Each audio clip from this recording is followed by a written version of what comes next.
और चलिए अब बात करेंगे न्यूज ब्लास्ट में खबरों पर, जहां भारत के पहले प्रधानमंत्री पंडित जवाहरलाल नेहरू की आज पुण्यतिथि है। बच्चों से प्यार करने वाले चाचा नेहरू की आज 58वीं पुण्यतिथि है। आपको जानकारी दी गई कि आजादी के बाद विकास का खाका ही पंडित नेहरू ने खींचा था, ये सब भी जानते हैं। 16 साल 9 महीने और 12 दिन भारत के प्रधानमंत्री पंडित जवाहरलाल नेहरू रहे। प्रजातांत्रिक, धर्मनिरपेक्ष, बहुलतावादी और मजबूत भारत की आधारशिला नेहरू ने रखी। नेहरू की नीतियों की वजह से देश में कृषि और उद्योग के नए युग की शुरुआत हुई। पंडित नेहरू जी के बारे में कहा जाता है कि बच्चों से अगाध प्रेम उन्हें था। जिस समय भारत आजाद हुआ उस समय आर्थिक स्थिति भारत की दयनीय थी और खराब थी, और उस स्थिति में देश की कमान संभालकर तरक्की के रास्ते को भी प्रशस्त पंडित जवाहरलाल नेहरू ने किया। आज लोकतांत्रिक गणराज्य के रूप में नेहरू की दूरदृष्टि का ही परिणाम है। तो देखिए, पंडित जवाहरलाल नेहरू की 58वीं पुण्यतिथि आज, और देश भर में उन्हें अलग अलग जगहों पर नमन किया जा रहा है। चूंकि आजादी के मार्ग को प्रशस्त करने के बाद में देश की स्थिति को किस तरह से उन देशों के समक्ष लाकर खड़ा कर दिया जाए जो कि मजबूत देश या विकासशील देश कहे जाते हैं। भारत को एक गति यहाँ पर अगर किसी ने प्रदान की तो वो पंडित जवाहरलाल नेहरू थे। उन्होंने विदेश नीतियों को इतना ज्यादा मजबूत करने पर फोकस किया जिससे भारत भी उन सभी अग्रणी देशों की एक श्रेणी में आकर के खड़ा हो। 58वीं पुण्यतिथि आज, और प्रधानमंत्री के तौर पर, जो पहले प्रधानमंत्री के तौर पर उन्होंने 16 साल 9 महीने और 12 दिन तक भारत के प्रधानमंत्री का जिम्मा उठाया। प्रजातांत्रिक, धर्मनिरपेक्ष, बहुलतावादी और मजबूत भारत की आधारशिला के अगर कोई प्रणेता थे तो वो भी पंडित जवाहरलाल नेहरू को कहा जाता है। अगर उनके व्यक्तित्व की बात करें तो बच्चों से उन्हें अगाध प्रेम था और गुलाब के फूल से काफी ज्यादा उनकी जो लगाव थी वो थी, और इसी को लेकर के हर साल 14 नवंबर को उनके जन्मदिवस के रूप में बाल दिवस मनाया जाता है। और कहीं ना कहीं ये उसी चीज से जुड़ा हुआ वाकया है जब पंडित जवाहरलाल नेहरू पहुंचे थे और बच्चों ने उन्हें चाचा नेहरू कहकर पुकारा, और आज भी उन्हें चाचा नेहरू के नाम से ही जाना जाता है। देश भर में आज कई कार्यक्रम आयोजित किए जा रहे हैं। उनकी पुण्यतिथि पर सर्वधर्म प्रार्थना सभाओं के माध्यम से भी श्रद्धांजलि अर्पित की जा रही है। और आज चूंकि भारत के पहले प्रधानमंत्री पंडित जवाहरलाल नेहरू की पुण्यतिथि का दिन 58 की उनकी पुण्यतिथि, और आजादी के बाद विकास के खाके को खींचने के लिए अगर किसी को प्रणेता माना जाता है तो वो पंडित जवाहरलाल नेहरू को माना जाता है। 70 लाख बच्चों को सिली हुई यूनिफॉर्म मिलेगी। जी हाँ, पहली से 8वीं कक्षा तक के बच्चों को अब यूनिफॉर्म सिली हुई मिल पाएगी। 64,479 सरकारी स्कूलों के बच्चों को यूनिफॉर्म मिलेगी, जिसमें सरकार भी कपड़ा देगी और स्कूल मैनेजमेंट का काम उनके सिलवाने का रहेगा।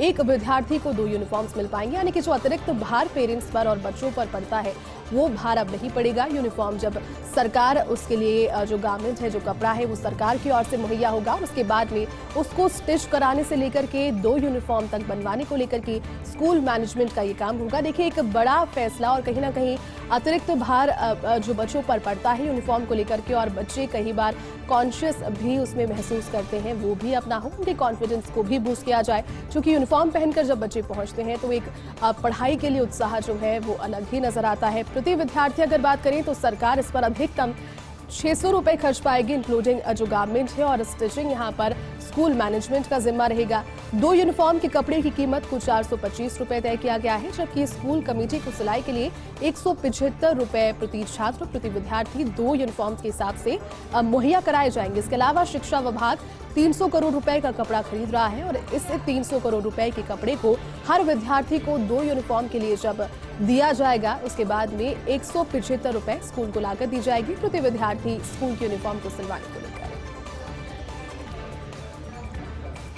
तो गेहूं चीनी के बाद अब चावल की बारी। चावल के एक्सपोर्ट पर बैन की तैयारी हो रही है। केंद्र सरकार इस पर बैन लगाने का फैसला कर सकती है। देखिए, बड़ी चीज आपको बता रहे हैं। हालांकि जो फैसला हो सकता है वो वैश्विक खाद्य सुरक्षा पर भी विपरीत प्रभाव डाल सकता है, क्योंकि पहले भी ऐसा हुआ है जब गेहूं की खरीद पर भी बैन लगा था तो पहले भी जो विपरीत प्रभाव थे वो इसके सामने आए थे। चूंकि अब कारण की अगर बात करें, दुनिया के टॉप चावल उत्पादकों में भारत की गिनती होती है। कृषि के जुड़े हुए जो क्षेत्र हैं वहां पर गिनती होती है। और चलिए फिलहाल आपको रुक कर ले चलते हैं बड़ी खबर की ओर, जहां कांग्रेस का 2 दिवसीय प्रशिक्षण शिविर और पीसीसी चीफ गोविंद सिंह डोटासरा इस प्रशिक्षण शिविर का शुभारंभ करेंगे वाले हैं। और आपको बता दें कि प्रभारी मंत्री प्रसादी लाल मीणा भी मौजूद हैं। बूंदी स्थित एक रिजॉर्ट में ये 2 दिवसीय प्रशिक्षण शिविर आज से शुरू होने वाला है। बड़ी संख्या में कांग्रेस कार्यकर्ता इस कार्यक्रम में पहुंचे हैं और 2 दिवसीय प्रशिक्षण शिविर रहेगा। अब से कुछ ही देर के बाद पीसीसी चीफ गोविंद सिंह डोटासरा इस प्रशिक्षण शिविर का शुभारंभ करेंगे। प्रभारी मंत्री प्रसादी लाल मीणा के साथ में कांग्रेस के कार्यकर्ता वहां पर मौजूद रहेंगे। तो बूंदी में ये 2 दिवसीय प्रशिक्षण शिविर और कांग्रेस के नव संकल्प शिविर के बाद इस बार बारी है कार्यकर्ताओं के लिए 2 दिवसीय प्रशिक्षण शिविर की। तो आगे आपको लगातार इस पर अपडेट देते रहेंगे और तस्वीरें भी दिखाएंगे। फिलहाल आगे बढ़ेंगे न्यूज ब्लास्ट में, जहां बात हम कर रहे थे गेहूं चीनी के बाद अब चावल की बारी पर, जिसपे चावल के एक्सपोर्ट पर बैन की तैयारी हो रही है। केंद्र सरकार इस बैन को लगाने का फैसला कर सकती है। हालांकि पहला जो फैसला रहा वो वैश्विक खाद्य सुरक्षा पर विपरीत प्रभाव डाल सकता है, क्योंकि दुनिया के टॉप चावल उत्पादकों में भारत की गिनती होती है। खाने पीने की कीमतों को काबू करने के लिए सरकार ये कदम उठा रही है। महंगाई चूंकि अपनी चरम सीमा पर बीते दिनों देखी गई और इसी वजह से गेहूं और चीनी के निर्यात पर भी प्रतिबंध लगाया गया था और आने वाले दिनों में चावल भी गेहूं और चीनी के निर्यात के साथ ही अब उन्हीं श्रेणी में आ सकता है। मोदी सरकार के 8 साल पूरे, भाजपा देश भर में मोदी सरकार के कामों को दिखाएगी। 30 मई से 1 जून तक 3 दिन भगवामय बनाने की मुहिम देश भर में की जा रही है।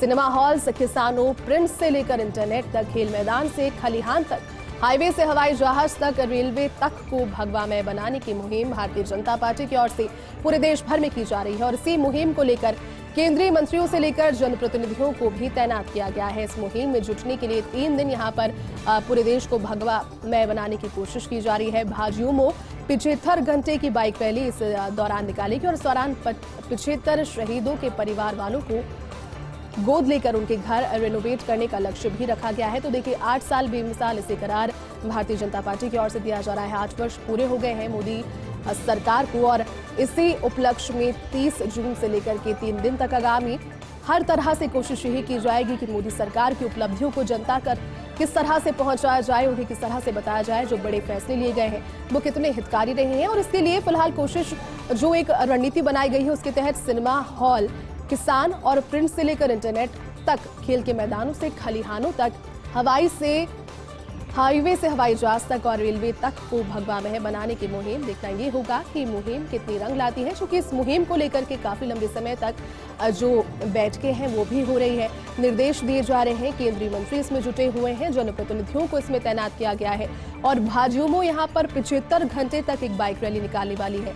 75 शहीदों के परिवारों को गोद लिया जाएगा, उनके घरों को रेनोवेट करने का लक्ष्य भी रखा गया है।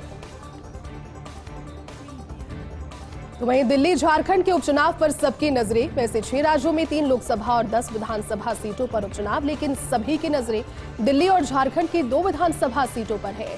दरअसल दिल्ली में राजेंद्र नगर की सीट पर उपचुनाव हो रहा है, क्योंकि आप विधायक राघव चड्ढा पंजाब से राज्यसभा सांसद बन गए हैं।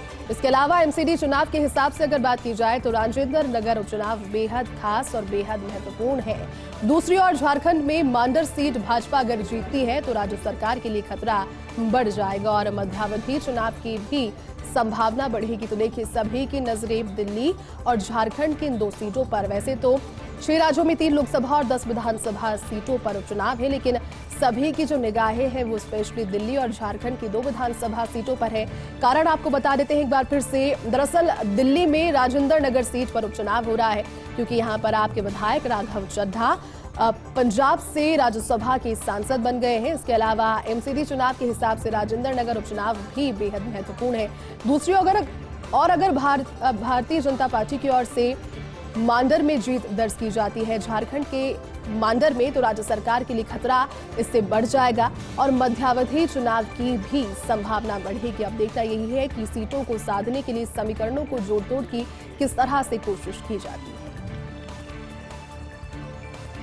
क्या आजम खान बने रहेंगे सपा में? कपिल सिब्बल को राज्यसभा भेजने का फैसला अखिलेश ने किया है और माना यह जा रहा है कि आजम के आग्रह पर अखिलेश ने यह फैसला लिया है। लेकिन हालांकि सवाल इस पर यह उठता है कि अखिलेश और आजम के बीच सब कुछ ठीक रहा, क्योंकि जेल में रहते हुए आजम ने अखिलेश पर सवाल भी उठाए थे। कहा था कि कष्ट के समय वो नहीं किया जो वो कर सकते थे। तो कहीं ना कहीं शिवपाल जब चाचा आजम खान से मिलने पहुंचे, लेकिन अखिलेश उनसे मिलने नहीं पहुंचे। उनके कठिन समय में ये बातें उन्होंने कहीं ना कहीं इनडायरेक्टली कही थी और कहा था कि ना रिहाई के दिन वहां पर अखिलेश मौजूद थे, लेकिन अखिलेश आजम को पार्टी में बरकरार रखना चाहते हैं और इसीलिए आजम के वकील सिब्बल को राज्यसभा भेजने के लिए जो कदम है वो उठाया है। दूसरी ओर से शिवपाल और मायावती भी आजम को अपने पाले में लाने के प्रयास कर रहे हैं। देखिए, एक अलग ही ये जो नजर अंदाज करने की जो बात कही गई है आजम खान की ओर से, उन्होंने कहा कि जिस तरह से कष्ट के समय में अखिलेश जो कर सकते थे वो उन्होंने नहीं किया। अभी तो शिवपाल जरूर उनसे जेल के लिए, जब जेल में वो बंद थे तो मिलने के लिए पहुंचे, लेकिन अखिलेश जिस दिन उनकी रिहाई हुई और काफी लंबे समय के बाद जब जेल से बाहर निकल कर आए तभी भी अखिलेश उनसे मिलने नहीं पहुंचे। लेकिन ये भी साफ है कि पार्टी में आजम को बनाकर अखिलेश रखना चाहते हैं और बरकरार उनके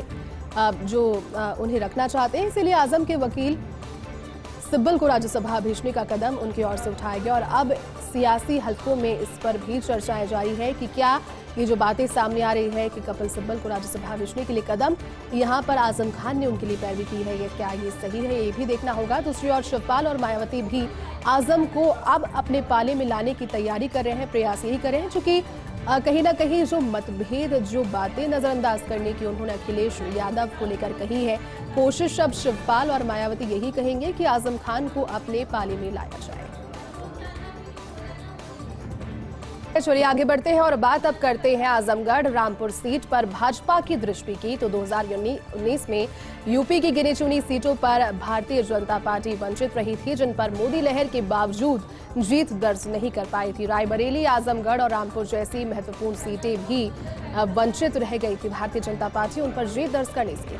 रायबरेली में सोनिया, आजमगढ़ में अखिलेश और रामपुर में आजम ने ये चुनाव जीता था। हालांकि इस साल चुनाव में अखिलेश और आजम दोनों ही विधायक बन गए हैं। अब इन दोनों सीटों पर 23 जून को मतदान फिर से होना है और पूरे 2 साल के बाद आम चुनाव से पहले भाजपा अब इन 2 सीटों को लेकर बेहद गंभीर और बेहद ज्यादा जो कार्य में लगी हुई नजर आ रही है। लेकिन दोनों सीटों पर जीत को बरकरार रखना भी सपा अभी चाहती है। इसके लिए अखिलेश की पत्नी डिंपल को आजमगढ़ से उतारने की चर्चाएं अब जोरों पर है। दूसरी ओर रामपुर सीट पर ज्यादा सस्पेंस है। देखना यही होगा कि आजम अपने परिजनों को वहां से लड़ाते हैं या फिर किसी की मदद करते हैं। तो देखिए, आजम और अखिलेश जिन्होंने बीते चुनावों में अपनी जीत दर्ज की थी, लेकिन अब दोनों चूंकि विधायक बन चुके हैं और फिर से जब यहाँ पर वोटिंग होगी तो आम चुनाव 2 साल के बाद हो रहे हैं। भारतीय जनता पार्टी इन 2 सीटों को लेकर बेहद गंभीर है और इन पर रणनीति बनाने में जुटी है। लेकिन दोनों सीटों पर अपनी जीत को बरकरार रखने के लिए सपा भी जुटी हुई है और इसके लिए अखिलेश की ओर से पत्नी डिंपल को आजमगढ़ से उतारने की चर्चाएं भी जोरों पर है। दूसरी ओर अगर रामपुर सीट की बात करें, जिस पर पहले आजम खान ने अपनी जीत दर्ज की थी, उनका गढ़ माना जाता है, वहां पर अब देखना ये होगा कि आजम अपने किसी परिजन को, चूंकि वो अब विधायक बन चुके हैं, तो चुनावों में अपने किसी परिजन को वहां से लड़ाते हैं या किसी और की मदद करते हैं। तो देखना ये भी बेहद दिलचस्प हो जाएगा कि आने वाले चुनावों में भारतीय जनता पार्टी जिन क्षेत्रों में, जिन सीटों पर मजबूत नहीं रही है, उन पर किस रणनीति के तहत अब काम कर रही है और क्या उन सीटों को साधने की कोशिश जो भारतीय जनता पार्टी की ओर से रणनीति बनाकर की जा रही है। चूंकि 144 सीटें देखिए पूरे देश भर में ऐसी जो क्षेत्र हैं वो साधे गए हैं जिसमें भारतीय जनता पार्टी मोदी लहर के बावजूद अच्छा परफॉर्म नहीं कर पाई थी और उसमें रायबरेली में सोनिया, आजमगढ़ में अगर बात करें तो अखिलेश और रामपुर में आजम ने चुनाव जीता था। हालांकि इस साल चुनाव में अखिलेश और आजम दोनों ही विधायक बन गए हैं और इन दोनों सीटों पर अब आगामी 23 जून को चूंकि मतदान होगा, 2 साल के बाद आम चुनाव से पहले भारतीय जनता पार्टी इन दोनों ही सीटों को लेकर गंभीर है और सीटों को साधने की कोशिश है। लेकिन दूसरी ओर अगर बात करें सपा की, तो वो भी अपनी जीत को बरकरार रखना चाहती है और दोनों सीटों पर अपनी जीत को बरकरार रखने के लिए अखिलेश की ओर से पत्नी डिंपल को आजमगढ़ के मैदान में उतारने की चर्चाएं जोरों पर है। और दूसरी ओर रामपुर सीट की अगर बात करें तो इस पर भी जबरदस्त सस्पेंस बरकरार है। देखने वाली बात ये होगी कि आजम यहां अपने किसी परिजन को चुनाव लड़वाते हैं या फिर किसी अन्य की सहायता करते हैं।